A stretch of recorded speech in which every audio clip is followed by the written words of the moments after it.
ये फिंगर की जब भी फ्रैक्चर्स होते हैं, जॉइंट के फ्रैक्चर होते हैं या जॉइंट खिसक के बाहर चला जाता है, जॉइंट पीछे चला जाता है, जिसको PIP जॉइंट फ्रैक्चर डिसलोकेशन बोलते हैं, इस टाइप की इंजरीज हाथों में सबसे ज़्यादा कॉमन होती हैं और ये इंजरी सबसे ज़्यादा सीवियर इंजरी होती हैं।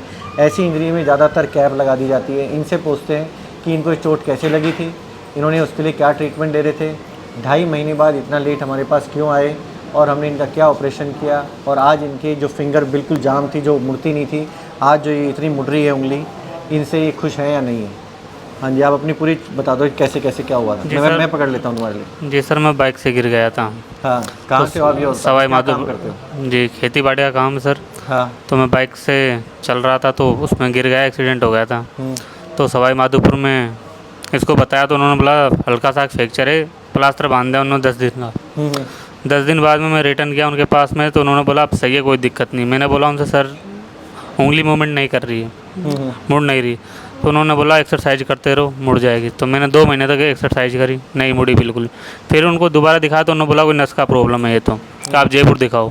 फिर मैंने जयपुर के लिए गूगल पे सर्च किया तो अमित सर का नाम सबसे आगे आया। फिर इनको आके मैंने दिखाया। ठीक है। तो 2.5 महीने बाद जब आए तो इस उंगली में क्या क्या प्रॉब्लम थी? जाम हो गई थी? जी बिल्कुल जाम हो गई थी, सीधी रह गई थी, बिल्कुल ऐसी नहीं होती थी, आज ऐसे हो रही है। तो फिर हमने क्या बताया था आपको अंदर कैबिन में बैठ के? हम क्या बताते? जी, आपने बोला था कि जॉइंट रिप्लेसमेंट होगा इसका, PIP जॉइंट रिप्लेसमेंट होएगा। हाँ। तो अब इसकी फिर भी हमने बोला ठीक है आप कर दीजिए, होगा तो सही, तो नहीं होगा आपने तो डर नहीं लगा हमसे कि ऐसा नहीं लगा नहीं, नहीं, कि सर बिल्कुल। कुछ तो बताओ सर प्लीज, ठीक हो जाएगा क्या, मेरी लाइफ का काम है ये? बिल्कुल बिल्कुल। तो आपने मतलब ऐसी कौन सी शक्ति थी कि आपने हमसे ऑपरेशन कराया?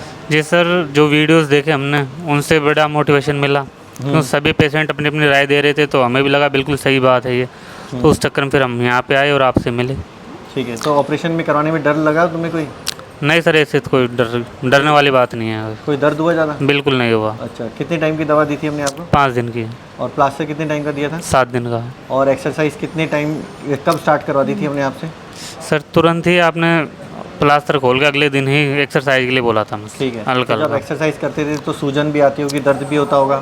हाँ बिल्कुल, दर्द भी था और सूजन भी आ रही थी तो ज़्यादा। जब आप मेरे पास लास्ट टाइम आए थे तब आपकी फिंगर थोड़ी जाम हो गई थी, सीधी मुड़ नहीं रही थी? बिल्कुल नहीं मुड़ तो रही आपको थी। डिप्रेशन आ गया होगा, सर बिल्कुल, मेरी तो बिल्कुल। खराब हो गई, मेरी तो ठीक नहीं होगी, सर प्लीज़ ठीक कर दो, क्या आता था दिमाग में? नहीं ऐसा तो कुछ भी नहीं सर, पर हमको ये था कि टाँके खुले बाद में मूवमेंट आ जाएगा। फिर आपने जब टाँके खुले बाद में फिर मैंने देखा, आपकी कैसे हेल्प करी थी? ये आपने एक्सरसाइज कराई थी हमें 1-1.5 मैंने घंटा। इनको एक पेशेंट का फ़ोन नंबर दिया था जिसकी सेम ये इंजरी थी और मैंने कहा था कि उससे पूछो उसने एक्सरसाइज कैसे करी है, क्योंकि वो 3 हफ्ते में या 4 हफ्ते में बिल्कुल ले आया था। ऐसे ही कहा था मैंने? बिल्कुल बिल्कुल। तो उसने कैसे हेल्प करी आपकी? जी, उन्होंने मेरे को बताया कि भाई इस प्रकार से आपको एक्सरसाइज करनी है और घबराना नहीं बिल्कुल भी। वक्त तो लगेगा पर वक्त के साथ साथ धीरे धीरे अगर मैं उनका नंबर नहीं देता है, कुछ नहीं करता, तो आपको कमी रह जाती नहीं? रह जाती? बिल्कुल बिल्कुल, मन में एक संकोच रहता है भाई वो सही हुआ है नहीं हुआ है। फिर उन्होंने व्हाट्सएप कॉलिंग करके मुझे फिंगर बताया अपना, अच्छा। तो बिल्कुल मूवमेंट आ रहा था आज आपके 100%। ऑपरेशन को कितना टाइम हो गया? 1.5 महीना हो गया सर। 1.5 महीना हो गया, ठीक है। और ज़रा उनको दिखा दो मूवमेंट कितना अच्छा है, ज़रा। हाँ, ये ऐसे करके दिखा दो, ऐसे। पहले जब इसको करते तो ये ऐसे रहती थी और ये ऐसे रहती थी, बिल्कुल सीधी रहती थी इस प्रकार से। ऐसे रहती थी, ठीक है। तो आज जो भी आपको देख रहा है जिनको इस टाइप की इंजरी, उनको क्या मैसेज देना चाहते हो कि ये आप एक ने जर्नी ज्वाइन करी ना हमसे ऑपरेशन करा के, बिल्कुल। तो उनको क्या बताना चाहते हो? मतलब हमसे कितना डरना चाहिए? नहीं, डरना बिल्कुल नहीं चाहिए। एक बार तो आपको यहाँ आकर दिखाना चाहिए, उसके बाद में ये डॉक्टर साहब जो भी राय दे उसको मानना चाहिए। पक्का है? पक्का है। तो जो इस टाइप की इंजरी है उसका ऑपरेशन 100% होना चाहिए। विदाउट ऑपरेशन ये ठीक नहीं हो सकता। अगर उसको ठीक होना होता तो 3 से 4 हफ्ते में वो ठीक हो जाता। अगर इसको ज़बरदस्ती आप हिलाओगे तो उससे जॉइंट ख़राब करोगे। इनको मैंने ऑपरेशन से पहले ये बताया था कि अगर ड्यूरिंग ऑपरेशन में जॉइंट ख़राब निकला तो मैं आपको ठीक नहीं कर सकता। अगर ऑपरेशन ड्यूरिंग जॉइंट ठीक लगा तो मैं उसको स्ट्रैक करेक्ट कर दूंगा। आपको खूब एक्सरसाइज करनी होगी। अगर आपने एक्सरसाइज ढंग से नहीं करी तो नहीं होगा।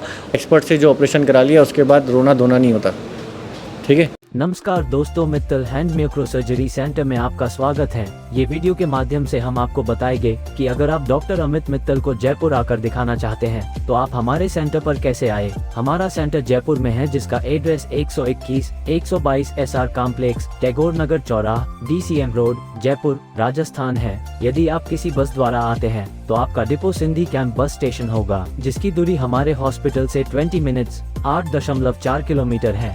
यदि आप किसी रेल द्वारा आते हैं तो आपका स्टेशन जयपुर जंक्शन स्टेशन होगा, जिसकी दूरी हमारे हॉस्पिटल से 14 मिनट्स 7.4 किलोमीटर है। यदि आप प्लेन के माध्यम से आते हैं तो एयरपोर्ट से हमारे हॉस्पिटल की दूरी 9.5 km है। सभी प्लेटफॉर्म पर आपको टैक्सी, बाइक आदि की सुविधा मिल जाएगी, जैसे ओला, उबेर या लोकल टैक्सी। उसके माध्यम से आप यहाँ आ सकते हैं। अगर फिर भी आपको किसी प्रकार की समस्या आ रही है तो आप हमारे दिए गए हेल्पलाइन नंबर संपर्क कर सकते हैं, या आप गूगल पर डॉक्टर अमित मित्तल डाल के लोकेशन प्राप्त कर सकते हैं।